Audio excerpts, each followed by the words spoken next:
J'avais raison à 100% sur Trump, à 100% sur Poutine, sur Bachar al-Assad, sur Erdogan, et en contrepartie, la gauche qui contrôle la télévision, qui contrôle les médias, France 2, France 5, Arte, etc., avait tort à 100% sur tout et est aujourd'hui incapable d'expliquer les tenants et les aboutissants de la guerre en Syrie. Et dans cette vidéo, je vais vous expliquer comment l'Égypte va prendre le contrôle de l'Arabie Saoudite, premier scoop, et deuxième scoop, comment Erdogan va envoyer des millions de migrants en Europe. C'est parti.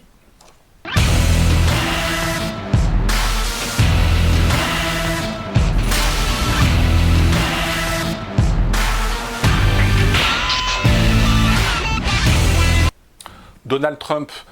Sur Donald Trump, la presse française se trompe complètement. C'est pas le type d'extrême droite, fauteur de guerre, qui va conduire le monde à l'apocalypse. Bien au contraire, Donald Trump, c'est un homme d'affaires, c'est un négociateur. Il a écrit un bouquin il y a 20 ou 25 ans dans lequel il explique ses techniques de négociation. Il s'agit de taper du poing sur la table, menacer, jouer les matamors, et ensuite, eh bien, une fois qu'on a mis la pression, on négocie en position de force. Hein, c'est la technique de Trump, c'est la technique qu'il emploie avec la Corée du Nord, c'est la technique qu'il emploie avec Erdogan, avec Poutine, avec toutes les relations internationales. Si aujourd'hui Trump édicte un certain nombre de sanctions financières, droits de douane à l'encontre des produits français ou européens, c'est parce que les Européens, à commencer par les Français, ont commencé à taxer Google, les fameux GAFA. Donc en fait, c'est la réponse du berger à la bergère. Et encore une fois, fondamentalement, le but de Donald Trump, c'est de faire en sorte qu'il y ait quand même une zone de libre-échange entre l'Union européenne et les États-Unis, sauf que l'Union européenne est d'abord une zone mercantiliste qui est là pour bloquer au maximum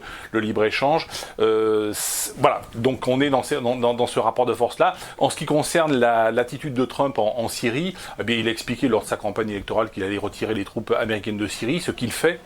Il explique aussi de manière assez juste que les Américains sont en Syrie depuis 10 ans, ils devaient être là pour un mois, et ils sont restés 10 ans, et il explique aussi, lorsque l'on regarde en direct la télévision américaine, et sans passer par le filtre des médias français corrompus ou tordus, c'est que Donald Trump, fondamentalement, lutte contre la parasitocratie et contre ce processus de toujours plus de guerre, et dans cette lutte, il lutte contre la junte militaire qui dirige en réalité les États-Unis, NSA, CIA, Pentagone, qui eux veulent toujours plus de guerre. Donc c'est vrai que dans son propre camp, dans le camp républicain, de même que dans la haute administration américaine, il y a une opposition forte au retrait des troupes américaines de Syrie, parce que c'est cette haute administration et cette parasitocratie, ce que certains appellent le deep state ou l'État profond, fondamentalement veut toujours plus de guerre et toujours plus de troupes, même si ça fait 10 ans que les Américains sont en Syrie, pour aucun résultat.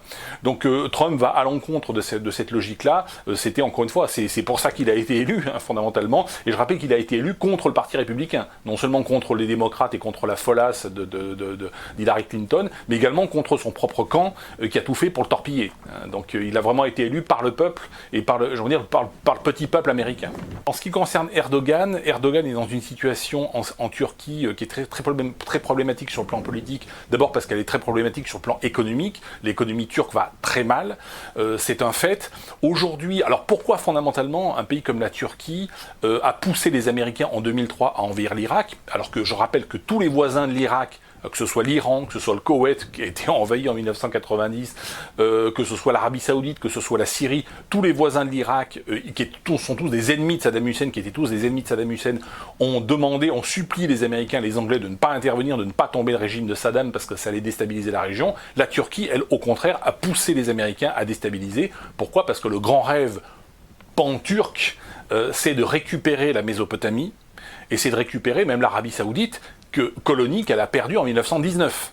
Puisqu'en 14-18, l'Empire ottoman était allié de l'Allemagne, et en tant que vaincu, eh bien, cet Empire ottoman a été démantelé, et c'est ainsi qu'ont été créés l'Irak, la Syrie, le Koweït, l'Arabie Saoudite. Et donc le grand rêve turc, c'est de récupérer la Mésopotamie et de récupérer l'Arabie Saoudite. Sauf que ça s'est pas passé comme les Turcs l'ont prévu en 2003, puisque les Turcs au dernier moment se sont retirés de la coalition anglaise et américaine qui devait envahir l'Irak et tomber Saddam Hussein. Et les Américains n'ont pas été dupes lorsqu'ils ont effectivement tombé Saddam Hussein, ils ont mis en place une démocratie qui a abouti à cette situation où un Kurdistan irakien de fait s'est créé, et où les chiites majoritaires en Irak ont pris le pouvoir pour aller très vite, et c'est là que la Turquie s'est lancée dans cette opération d'aide à ce qu'on va appeler l'État islamique. Donc je rappelle, dans la géopolitique locale, vous avez l'Iran qui soutient le Hezbollah, la Turquie, l'État islamique, et l'Arabie Saoudite, pour aller vite, Al-Qaïda. Bon, ce sont les trois forces en puissance. Sauf que les deux vraies puissances militaires et millénaires de la région sont la Turquie et l'Iran. Donc, et la question est de savoir qui de la Turquie ou qui de l'Iran va dominer l'Irak et qui va dominer l'Arabie Saoudite. Aujourd'hui, l'Irak est plutôt dominé sous influence iranienne, ainsi que la Syrie. Et l'opération, alors pourquoi la Turquie s'acharne-t-elle à combattre les Kurdes et pourquoi elle ne donne-t-elle pas l'indépendance finalement au Kurdistan, puisque les Kurdes à 99% sont anti-turcs? C'est la question qu'il faut se poser. C'est encore une fois une question géostratégique, parce qu'il y a dans le Kurdistan turc les sources du Tigre et de l'Euphrate, qui sont les deux grands fleuves qui constituent la Mésopotamie. Mésopotamie, ça veut dire entre les fleuves. Postamos, le fleuve en grec. Donc on est dans cette problématique où l'Irak où la Turquie veut absolument dominer d'une manière ou d'une autre et avoir de l'influence sur l'Irak, est obligée donc de maintenir des troupes très très importantes au Kurdistan turc, et est obligée de faire disparaître toute velléité d'État kurde, que ce soit en Turquie, aussi en Irak, et dans le nord de la Syrie. Et puis la Turquie a aussi l'objectif de récupérer la Mésopotamie et l'influence sur l'Arabie Saoudite, ça c'est l'idéal, je veux dire, c'est l'objectif principal. Il y a un objectif secondaire, c'est de contrer l'Iran, c'est de faire en sorte que ce ne soit pas l'Iran qui contrôle, alors aujourd'hui elle contrôle l'Irak, mais ne contrôle pas demain l'Arabie Saoudite. Dans cette logique et dans cette géopolitique, les Américains et Israël soutiennent l'Égypte, hein, bien sûr depuis 1979 et les accords de Camp David, et l'alliance entre les États-Unis et l'Égypte, et le fait que l'Égypte accepte l'aide massive américaine, aide financière et aide militaire américaine, eh bien ce sera, si le régime des Saouds devait tomber, je rappelle que le régime des Saouds, de l'Arabie Saoudite, a perdu la guerre en Syrie et en Irak, puisque Al-Qaïda ne représente plus rien. Ils ont perdu la guerre au Yémen, et ils sont menacés sur leur partie orientale. La partie orientale de l'Arabie Saoudite est constituée des puits de pétrole et de gaz, et toutes les réserves de gaz et de pétrole sont dans cette zone-là. Et les populations qui y vivent sont des populations chiites, donc plutôt pro-iraniennes.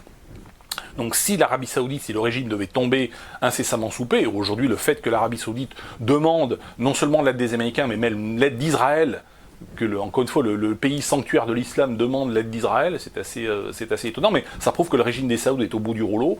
Et si, encore une fois, ce régime devait tomber, c'est le scoop numéro 1, c'est l'Égypte qui va prendre le contrôle de l'Arabie Saoudite sous mandat de l'ONU, enfin peu importe le biais, et avec le soutien naturellement des États-Unis et d'Israël, de manière à ce que ce soit ni la Turquie ni l'Iran qui contrôle l'Arabie Saoudite et ses réserves de pétrole, mais aussi les lieux saints de l'islam, Médine et la Mecque. Donc ça, c'est de la géostratégie et c'est de la géopolitique. En ce qui concerne l'Iran, son ambition, c'est pas tant de prendre le contrôle de l'Arabie Saoudite, de l'Irak ou de la Syrie, que de se protéger des velléités guerrières ou des risques militaires que peuvent faire encourir les États-Unis à l'encontre de l'Iran. L'Iran, c'est un pays qui se sent assiégé, et qui est assiégé au nord par l'influence russe. L'Union soviétique n'existe plus, mais les Russes sont quasiment au nord de l'Iran. L'Afghanistan, les Américains et les Alliés sont très présents en Iran. Le Pakistan est un pays relativement hostile aussi. La Turquie est un pays potentiellement très hostile. Et puis les pays arabes, que sont traditionnellement des pays comme l'Irak. Je rappelle qu'entre 1980 et 1988, il y a eu une guerre terrible entre l'Iran et l'Irak, qui a fait plus d'1,5 million de morts. Donc l'Iran, c'est un pays qui se sent assiégé, c'est pour ça que c'est un pays qui veut se doter naturellement de l'arme nucléaire pour être sanctuarisé, mais qui cherche aussi à avancer quelques pions en Syrie et en Irak, de manière à ce que la guerre se produise, si elle doit se produire, plutôt en Syrie et en Irak, et ça fonctionne, plutôt que sur son propre sol, sur son propre territoire.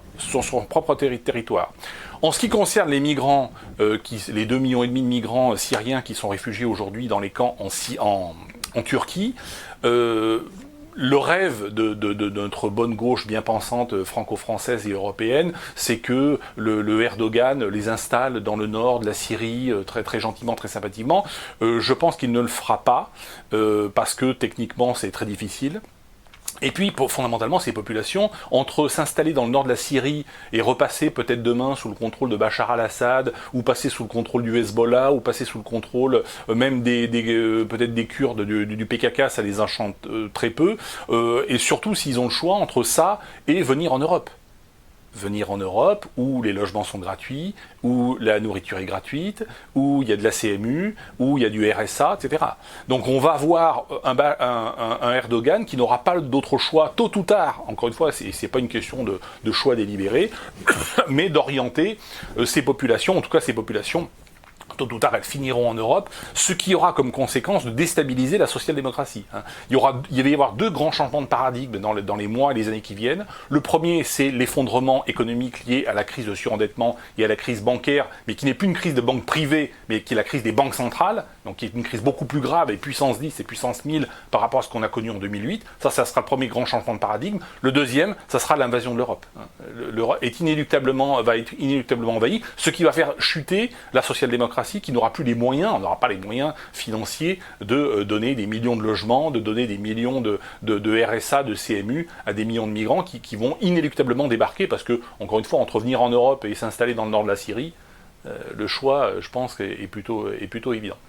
Voilà ce qu'on pouvait dire sur ce sujet, j'y reviendrai naturellement, c'est de la géostratégie, c'est de la géopolitique, que vous n'entendrez pas sur les chaînes de radio, sur les chaînes de télé. N'hésitez pas à vous plaindre, à envoyer des emails aux rédacteurs en chef et aux patrons de chaîne, parce qu'ils font de la désinformation, et en tout cas, s'il n'y a pas de désinformation, au moins il n'y a pas de véritable information, ils sont là pour protéger le pauvre Micron et les pauvres gouvernements qui sont aujourd'hui quand même au bout du rouleau. Bonjour à toutes et à tous, et je vous dis à bientôt.